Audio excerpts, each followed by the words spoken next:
Hello दोस्तों, बहुत बहुत स्वागत है आपका अपने यूट्यूब चैनल। देखो, आज के वीडियो में डिस्कस करने वाले हैं हम कॉन्स्टिपेशन के बारे में। पहले कॉन्स्टिपेशन को थोड़ा समझ लेते हैं। देखो, कॉन्स्टिपेशन को अगर हम बोले तो हिंदी में बोलते हैं इसको कब्ज, ठीक है। या फिर और थोड़ा सा एक्सप्लेन करें तो इसका मतलब होता है कॉन्स्टिपेशन उसको बोलते हैं जिसमें क्या होता है, आपका जो मोशन होता है वो पेट साफ नहीं होता है। मतलब मॉर्निंग में एज यूजुअल हमारे बॉडी का नेचुरल फिनोमिना है कि जो प्रॉपर डिफिकेशन होना चाहिए, प्रॉपर जो मल त्याग की प्रोसेस है हमारे बॉडी में प्रॉपर होनी चाहिए पर डे सुबह, ठीक है। डिपेंड करता है, किसी को दिन में 2 बार होता है और किसी को 1 बार होता है।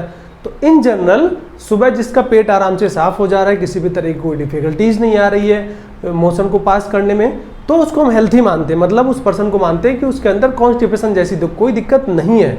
अगर ये दिक्कतें आ रही हैं आपको, आपका पेट साफ नहीं हो रहा है, डिफिकेशन में प्रॉब्लम आ रही है, या बहुत ज़्यादा आपको प्रेशर लगाना पड़ रहा है, पेन हो रहा है ना, अगर ऐसा हो रहा है आपका लगभग सप्ताह में 3 बार या फिर 3 बार से ज़्यादा ऐसी दिक्कतें आ रही हैं, तो उस कंडीशंस को, उस सिचुएशंस को हम लोग रखते हैं कब्ज की कैटेगरी में, कब्ज की श्रेणी में, जिसको बोलते हैं इंग्लिश में हम कॉन्स्टिपेशन, ठीक है।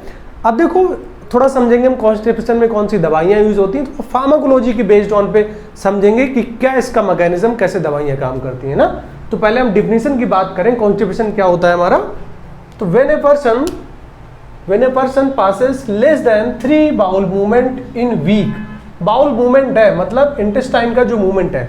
देखो, इंटेस्टाइन का मूवमेंट जितना अच्छा रहेगा ना, उतना हमारी बॉडी के लिए अच्छा होता है। मतलब जो आपने खाया है, डाइजेस्ट हुआ है या फिर डाइजेस्ट नहीं हुआ है, जिसको बाहर निकलना है वो ईजिली निकल जाता है, क्योंकि एक प्रोसेस चल रहा है, पेरिस्टाल्सिस मूवमेंट चल रहे हैं भाई। जो ऊपर आपने खाया है वो नीचे से निकल जाएगा एनएस के थ्रू ना। तो वहाँ पे जब मूवमेंट नहीं होगा तो जो ऊपर का सब्सटेंस है जो स्टमक में है वो इंटेस्टाइन तक नहीं पहुँचेगा, जो इंटेस्टाइन में पड़ा है वो एनएस के द्वारा बाहर नहीं निकलेगा। इसलिए मैंने बोला जो मूवमेंट है वो बहुत इंपॉर्टेंट है, मतलब जो गति है वो बहुत इंपॉर्टेंट है। तो अगर वो मूवमेंट आपका बहुत कम हो रहा है, ठीक है, या फिर जो आपका मूवमेंट है वो आपका सप्ताह में 3 बार या फिर 2 बार इससे कम हो रहा है, तो क्या बोलते हैं, उसको बोलते हैं हम एज ए मेडिकल डिफिनीशन, कि उसको हम कॉन्स्टिपेशन की श्रेणी में रखते हैं, the category of constipation patient मानते हैं ना। तो यही यहाँ पे लिखा हुआ है। अब देखो, बहुत सारी इसमें ड्रग यूज होती है, लेकिन बेसिक जो ड्रग है लैक्सेटिव होती है। तो लैक्सेटिव हम क्या, लैक्सेटिव को कैसे समझेंगे, तो these drug which are used to promote defecation called laxative. Defecation का मतलब होता है मल त्याग की जो प्रोसेस होती है, जब हम सुबह जाते हैं मोशन क्लियर होता है, डिफिकेशन बोलते हैं हम उसे ना। तो उसको प्रमोट करते हैं, जिनको बोलते हैं हम लैक्सेटिव कैटेगरी ऑफ ड्रग, ठीक है। इट में भी सिंथेटिक, सेमी सिंथेटिक और नेचुरल, ठीक है। देखो, एक चीज में और थोड़ा बताना चाहेंगे, कॉन्स्टिपेशन एक बीमारी नहीं है, ठीक है। इसको 2 प्रोस्पेक्टिव से देखेंगे, 2 कॉन्टेक्स्ट में देखेंगे। बीमारी है और बीमारी भी नहीं है। बीमारी कैसे है, जब भी ये दिक्कत आ रही है आपको किसी दूसरे बीमारी की वजह से, लाइक आपको जीआईटी में कोई दिक्कत हो गई, आईबीएस की दिक्कत हो गई, जीआईटी में कोई ट्यूमर हो गया, कैंसर है, अगर किसी बीमारी की वजह से ये दिक्कतें आ रही हैं तब तो हम बीमारी की कैटेगरी में मान लेते हैं। लेकिन अगर ये आपका लाइफ स्टाइल अल्ट्रेशन से हो रहा है, लाइक आप हार्ड वर्क करते हो और प्रॉपर वर्क करते हो, लेकिन आप पानी की मात्रा को बहुत कम ले रहे हो, या फिर आप फाइबर फूड को बहुत कम इंटेक कर रहे हो, तो उस कंडीशन में क्या है, ये लाइफ स्टाइल प्रॉब्लम है। अगर आप पानी की मात्रा को मेंटेन कर लोगे, प्रॉपर आप एक्सरसाइज करोगे, जिससे आपका बाउल मूवमेंट, जो इंटेस्टाइनल मूवमेंट है प्रॉपर होता रहेगा, और फाइबर फूड को आप सम्मिलित करोगे अपने फूड में, तो क्या होगा, तो ये दिक्कतें अपनी ऑफ रिजॉल्व हो जाती हैं without any medication, without any drug, ठीक है। 2 कॉन्टेक्स्ट में आपको देखना है, एक तो बीमारी और एक लाइफ स्टाइल दिक्कत, ठीक है। अब देखो, इसमें कुछ दवाइयां हैं हमारे पास ना, तो क्लासिफिकेशन में समझेंगे कि भाई कॉन्स्टिपेशन ट्रीट करने के लिए कौन सी दवाइयों का सेवन करते हैं। तो पहला जो हमारा क्लासिफिकेशन है, स्टिमुलेंट और इरिटेंट लैक्सेटिव। लैक्सेटिव आपने देख लिया, लैक्सेटिव ऐसी दवाइयां होती हैं जो कब्ज को दूर करती हैं, कॉन्स्टिपेशन से रिलीफ करती हैं, जो हमारा डिफिकेशन है, जो मल त्याग का प्रोसेस है, उसको प्रमोट करती हैं। क्लियर। अब देखिए, जो स्टिमुलेंट और इरिटेंट लैक्सेटिव है उसमें 3 कैटेगरी में डिवाइड किया गया। पहला है एंथ्राक्विनोन डेरिवेटिव या फिर ग्रुप, जिसमें कैस्कारा एंड सेना।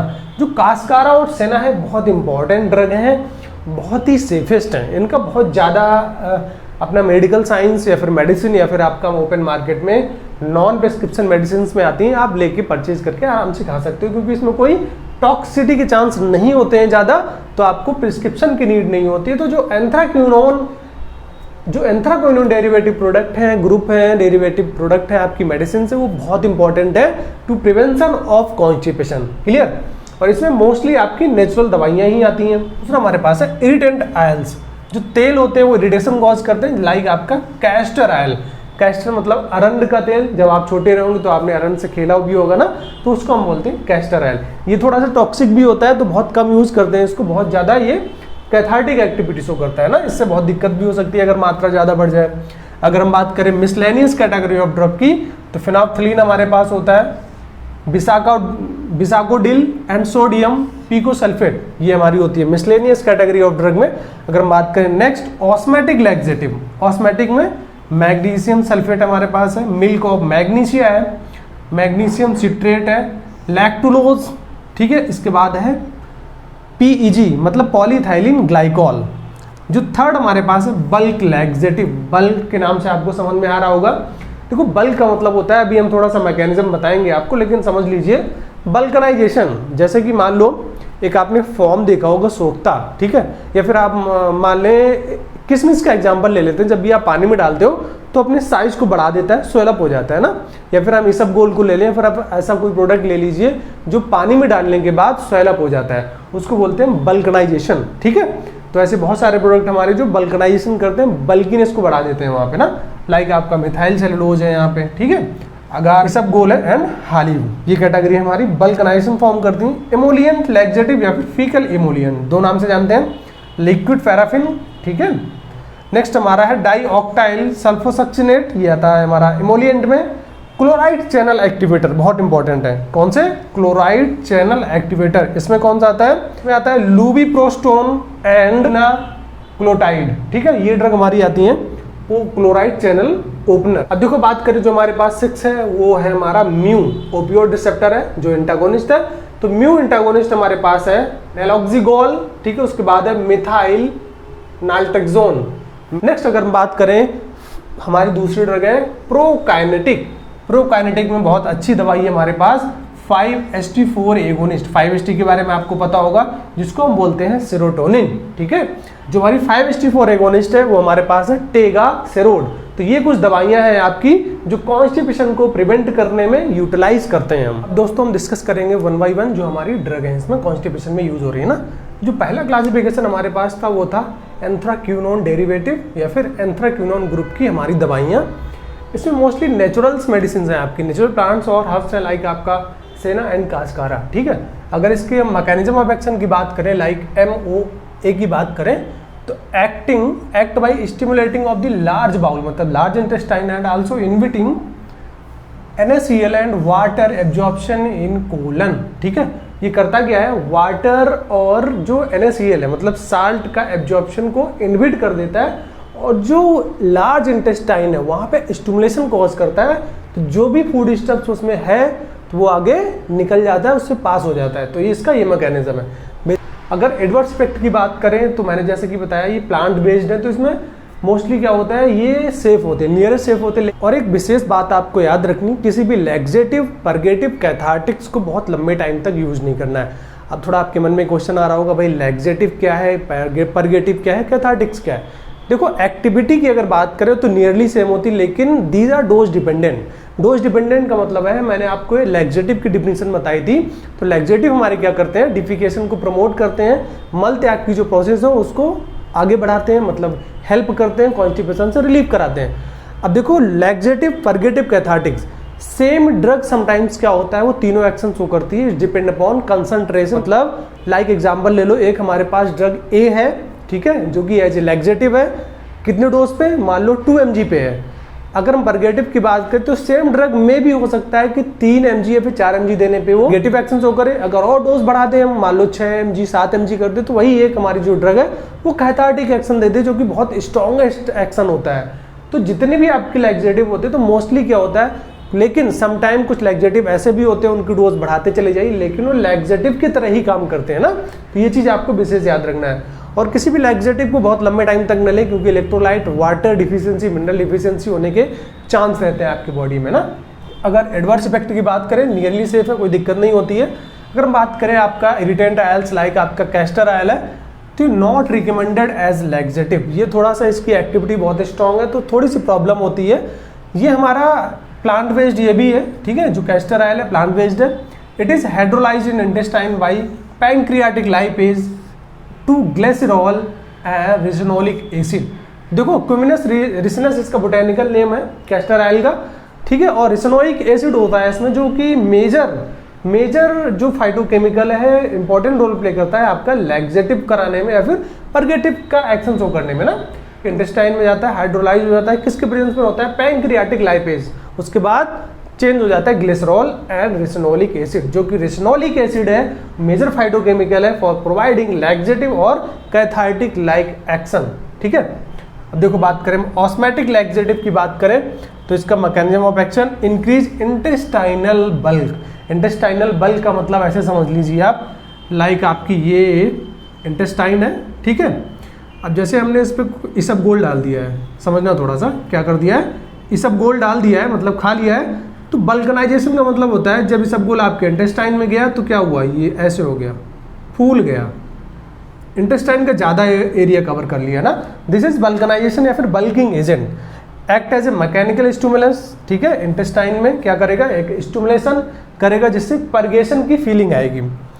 It is increase stimulation of the intestinal secretions, और जो इंटेस्टाइनल का सिक्रेशंस है वो भी इंक्रीज करेगा। अल्टीमेटली जब इंटेस्टाइनल सिक्रेशंस इंक्रीज होंगे तभी बल्कनाइजेशन बहुत अच्छा होगा, बल्किनेस बहुत होगा, क्योंकि किसी भी चीज़ को स्वेल अप होने के लिए वहाँ पे लिक्विड चाहिए तभी तो स्वेल अप होगा ना। अब देखो बल्किंग एजेंट हमारा bulk laxative next, they are natural, it may be natural, semi synthetic polysaccharides and cellulose derivative. एक चीज़ आपको और समझ लेना है, जितने भी आपकी सेलुलोज डेरिवेटिव प्रोडक्ट होते हैं वो हमारी बॉडी में डाइजेस्ट नहीं होते हैं, ठीक है। क्या होते हैं, डाइजेस्ट नहीं होते हैं। लाइक अब जब भी कोई सेलुलोज कंपाउंड लेते हो, सेलुलोज लाइक प्रोडक्ट लेते हो, कोई मेडिसिन लेते हो, आपके इंटेस्टाइन में जाएगी, बल्कनाइजेशन करेगी, ट्रांजिट टाइम को बढ़ा देगी, जो कि फूड स्टफ है स्वेल अप हो जाएगा और नीचे निकल जाएगा एनएस के थ्रू ना। तो क्या होता है, जो सेलुलोज है उससे कोई न्यूट्रिशनल वैल्यू हमें नहीं मिल रही है, तो आपको ये चीज़ समझना है ना, हमारी बॉडी में इसका एब्जॉर्प्शन नहीं होता है। मैकेनिज्म ऑफ एक्शन की बात करें, अब क्या है भाई, absorb water and swell up and stimulation, यही एग्जाम्पल अप्लाई हो जाएगा, स्वेल अप हो जाएगा और वाटर का एब्जॉर्प्शन भी थोड़ा सा ये बढ़ा देते हैं। हैविंग लुब्रिकेशन एक्टिविटी, ठीक है, जैसे मैंने आपको बताया था इस एग्जाम्पल में, किसी भी चीज़ को सेल अप होने के लिए लुब्रिकेशन रिक्वायरमेंट है भाई, लिक्विड रिक्वायरमेंट है, लिक्विड होगा तो बहुत जल्दी स्वेल अप हो जाएगी वो, clear. Treatment of obesity and increase appetite, ये स्पेशल फीचर है इसका, जो आपके बल्क लैक्सेटिव होते हैं वो ओबेसिटी में यूज होते हैं, ठीक है। और इसके अलावा आपकी भूख, एपेटाइट भी थोड़ा सा इंप्रूव करते हैं। हमारे पास बहुत इंपॉर्टेंट फीचर है इसके पास, डाइटरी फाइबर्स। अब हमारे पास बात करेंगे डाइटरी फाइबर्स, बहुत इंपॉर्टेंट है ना। Fibre mainly consist of cellulose pectin, cellulose and pectin, इसके पहले हमने बताया आपको, सेलुलोज और जो पैक्टिन है हमारी बॉडी में एब्जॉर्ब नहीं होता है, मतलब कोई न्यूट्रिशनल वैल्यू हमें इससे नहीं मिलती है, जैसे हम खाते हैं वैसे ही निकल जाता है ना। अब देखो क्या होता है, इसका मैकेनिज्म क्या है, broke down short chain of fatty acids. ये क्या करते हैं, जो फैटी एसिड है बॉडी में आपके, उसको ब्रेक डाउन करते हैं, और स्पेशली इसलिए डाइटरी जो फाइबर्स हैं मोस्ट ऑफ द केस में ओबेसिटी के पेशेंट को प्रेफर करते हैं ना। नेक्स्ट हमारे हमारे पास ड्रग है वो 5-HT4 एंटागोनिस्ट। 5-HT मतलब सेरोटोनिन की बात कर रहे हैं, 5-HT3 की बात नहीं कर रहे हैं, विशेष ध्यान रखना है आपको। We are talking about 5-HT4। 5-HT3 कौन सा था, हम पेप्टिक अल्सर में यूज कर रहे थे, तो 5-HT3 हमारा था ऑन्डेनोसेट्रॉन, ठीक है। लेकिन जो 5-HT4 है वो थोड़ा सा अलग है इसका केस। ये क्या करता है, प्रोकाइनेटिक ड्रग है। ये क्या है, ये हमारी है प्रोकाइनेटिक। प्रोकाइनेटिक का मतलब होता है जो आपकी GIT मोटिलिटी है, मतलब जो मूवमेंट है उसको बढ़ा देता है ना, दैट बढ़ा देता है। लेकिन इसके साथ एक दिक्कत आई थी, इसको मार्केट से विड्रॉल कर लिया गया था। क्यों विड्रॉल कर लिया गया था, कार्डियोवैस्कुलर की रिस्क बहुत ज़्यादा बढ़ गई थी इससे ना। लेकिन अभी भी बहुत सारे कंट्रीज में यूज़ हो रहा है, स्पेशली जिनको IBS की दिक्कत रहती है, स्पेशली फीमेल्स के लिए अभी थोड़ा सा प्रेफर करते हैं। लेकिन ड्रग ऑफ चॉइस नहीं है, FDA से कोई अप्रूवल नहीं है इसका, क्लियर, फॉर प्रिवेंशन कॉन्स्टिपेशन, आपको ये समझना है। नेक्स्ट हमारे पास ड्रग है क्लोराइड चैनल एक्टिवेटर और ओपनर। अब देखो क्या करते हैं, ये आपकी क्लोराइड चैनल्स को ओपन करते हैं। कहाँ पे करेंगे, इंटेस्टाइन में करेंगे। आपको याद रखना है, ना ही ये आपका किडनी में कर रहे हैं, ना ही आपका कार्डियोवैस्कुलर में कर रहे हैं। ये कहाँ पे एक्टिवेट कर रहे हैं, ये कर रहे हैं आपके GIT में, इंटेस्टाइन में। इंक्रीज सिक्रेशंस को बढ़ा रहे हैं, और क्या करते हैं, जो कोलिनिक ट्रांजिट है उसको एक्सेलरेट कर देते हैं। कोलिनिक ट्रांजिट का मतलब ये होता है लाइक आपका ये कोलन है, तो कोलन में जो सब्सटेंस है उसको निकालना, बाहर निकालना, ठीक है। जो चीज़ पड़ी हुई है कोलन में, इंटेस्टाइन में, उसको बाहर निकालना, पास आउट कराना, जिसको बोलते हैं हम कोलेनिक ट्रांजिट, ठीक है। कोलन से पास आउट करा देना। आई होप आपको समझ में आ गया। नेक्स्ट हमारे पास है म्यू ओपियोड एंटागोनिस्ट, ठीक है। जैसा कि हमारे पास ड्रग थी नैलोक्सिगोल, ये क्या है, आपकी डेरिवेटिव ऑफ नैलोक्सोन। और आपको पता होना चाहिए कि जो नैलोक्सोन है वो हमारा क्या है, ये हमारा है ओपियोड का एंटागोनिस्ट, ठीक है। जब ओपियोड की पॉइजनिंग होती है तो नैलोक्सोन का यूज करते हैं, और ये यूएसएफडीए अप्रूव्ड भी है। अगर इसकी मैकेनिज्म ऑफ एक्शन की बात करें, it reverse opioid induced effect on GIT, muscle contractility, water, electrolyte, sphincter tone and relief from constipation. देखो जो आपका म्यू ओपियोड एंटागोनिस्ट है, इसका केस थोड़ा सा अलग है।